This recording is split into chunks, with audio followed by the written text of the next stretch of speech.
আক্রমণ হওয়াটা বিশেষ করে এই সময়ে ফ্যাসিবাদ উত্তর এই সময়ে এটা কখনোই কাম্য হতে পারে না। ভিন্ন মত থাকতে পারে, ভিন্ন মতে আমরা আমার মতামত যেটা দেওয়ার দিব, একটি পত্রিকা সেটাও ভিন্ন মত দিতে পারে, সেখানে নানা বিদগ্ধজন সেখানে লিখবেন, তাদেরও সেখানে ভিন্নতা থাকতে পারে, কিন্তু সবকিছু মিলেই তো একটা গণতান্ত্রিক সমাজ, এবং এই সমাজের জন্যই তো আমাদের এত রক্ত দিতে হয়েছে, আমাদেরকে এত কষ্ট করতে হয়েছে, শফিক রেহমানদের মতো মানুষদেরকেও কারাগারে কাটাতে হয়েছে দিনের পর দিন, মাসের পর মাস।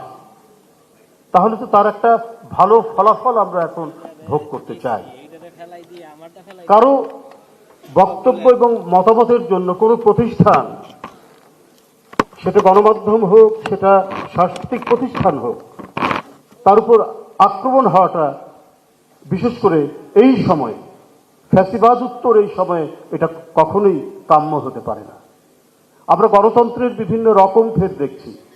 প্রকৃত গণতন্ত্র বা চিরায়ত গণতন্ত্রের আমরা যে বৈশিষ্ট্যগুলো জানি, সেখান থেকেও কেন যেন বিশ্বব্যাপীও এক ধরনের বিচ্যুতি আমরা দেখতে পাই।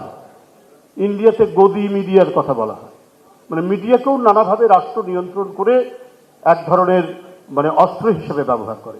নম চমস্কি তো বলেছেন যে স্বৈরাচারী শাসনে যেমন ডান্ডা, তেমনি কঠোর গণতান্ত্রিক সমাজে মিডিয়াও এক ধরনের ভূমিকা পালন করে, যেটা প্রকৃত গণতন্ত্রের সাথে যায় না।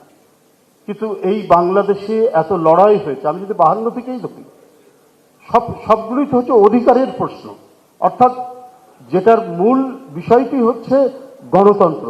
গণতন্ত্র না থাকলেই তো অধিকারহীন, অধিকার হারা হতে হয়।